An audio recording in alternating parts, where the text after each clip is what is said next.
एक आराम कुर्सी पर बैठा है। उसके चेहरे पर एक गहरी सोच और फिर अचानक एक बड़ी सी मुस्कान आ जाती है। पास ही अमित चाय पी रहा है और रीना कपड़े तय कर रही है। करण उत्साह से कहता है, अमित, मेरे दिमाग में एक ऐसा आइडिया आया है जो हमारे जीवन के बोरिंग रूटीन में आग लगा देगा। अमित चाय की चुस्की लेते हुए शांति से कहता, भाई करण, पिछली बार जब तेरे दिमाग में आइडिया आया था तो तूने घर के कूलर में बर्फ की सिल्ली डाल दी थी और हम सब 3 दिन तक सर्दी खांसी से तड़पते रहे थे। इस बार क्या आग लगानी है? रहने दो अमित भाई, इनके आइडिया मुंगेरी लाल के हसीन सपने होते हैं। कहो जी, आज क्या पका रहे हो दिमाग में? करण खड़े होकर नाटकीय अंदाज में बताता है, दिमाग में नहीं रीना, इस बार असली में पकेगा।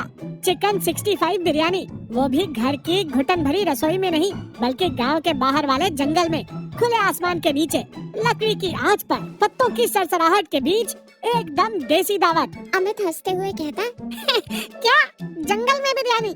भाई तो हॉलीवुड फिल्म देखकर आया है क्या? वहाँ हम बिरयानी खाएंगे या कोई जंगली जानवर हमें खा जाएगा? अरे डरपोक, वो अपना शांतिपुर का जंगल है, वहाँ गाय भैंसों के अलावा कोई शेर चीता नहीं आता। सोच अमित, चटपटा मसालेदार कुरकुरा चिकन 65 और फिर उसे बासमती चावल के साथ दम पर पकाना। आहा, मुंह में पानी आ गया। रीना गुस्से में कहती है, मुंह में पानी आ गया तो पी लो। मैं साफ बता रही हूँ, मैं जंगल वंगल में जाकर बर्तन नहीं घिसने वाली। घर में शांति से गैस चूल्हा है, वही बना लो। अरे मेरी महारानी, तुम्हें तो कुछ करना ही नहीं है। इस दावत का हेड शेफ मैं हूँ और असिस्टेंट शेफ अमित है। तुम तो बस रानी की तरह कुर्सी पर बैठकर स्वाद लेना। मैं चाहता हूँ कि तुम दोनों को एक ऐसा दिन दूं जो तुम्हें हमेशा याद रहे। करण की इस बात से रीना थोड़ा पिघल जाती है। ठीक है, पर खाना जल गया तो मैं तुम दोनों को उसी जंगल में छोड़कर आ जाऊंगी। अमित निराश होते हुए कहता, लो, मुझे बिना इंटरव्यू के ही असिस्टेंट शेफ बना दिया। मेरा नसीब ही खराब है। करण और अमित भोलू की दुकान पर खड़े हैं। भोलू मुस्कुराते हुए कहता है, अरे करण भैया, आज तो सुबह सुबह दर्शन दे दिए। क्या बात है, कोई बड़ी दावत है क्या? हाँ भोलू, एकदम फर्स्ट क्लास चिकन चाहिए। चिकन 65 बनेगा, वो भी जंगल में। ऐसा चिकन देना कि खाते ही अमित के मुंह से वाह निकले।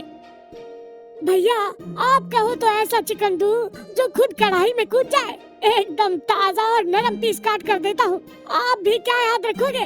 अमित भोलू को टोकते हुए कहता, भोलू, ज्यादा डायलॉग मत मार, बस अच्छे से साफ करके देना। ये करण जंगल में वैसे भी आधा मसाला नीचे गिराने वाला है। एक बड़े से बर्तन में करण चिकन को मैरिनेट कर रहा है। लाल मिर्च, दही, नींबू की खुशबू आ रही है।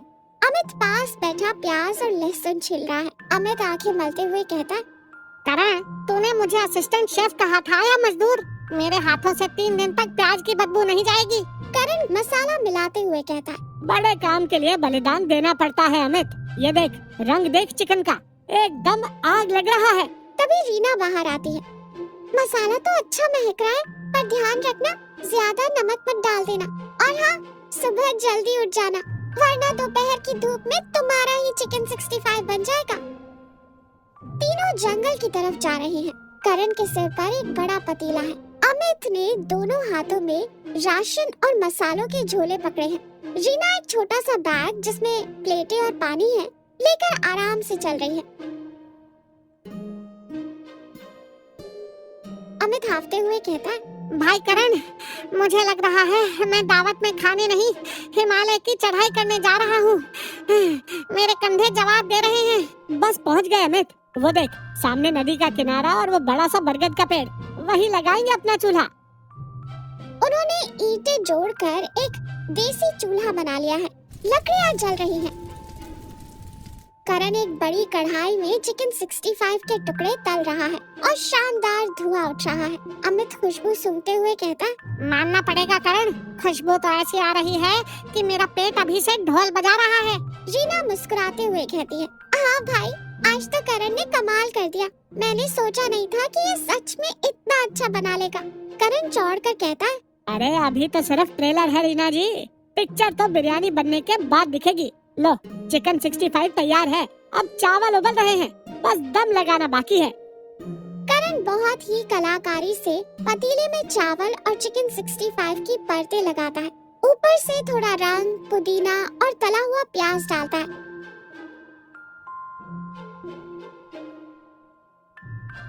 फिर पतीले को ढक्कन से बंद करके चूल्हे की धीमी आंच पर दम के लिए रख देता है। बस ठीक 20 मिनट बाद हम दुनिया की सबसे बेहतरीन बिरयानी खाएंगे। तीनों आराम से एक चटाई पर बैठ जाते हैं। माहौल बहुत खुशनुमा है।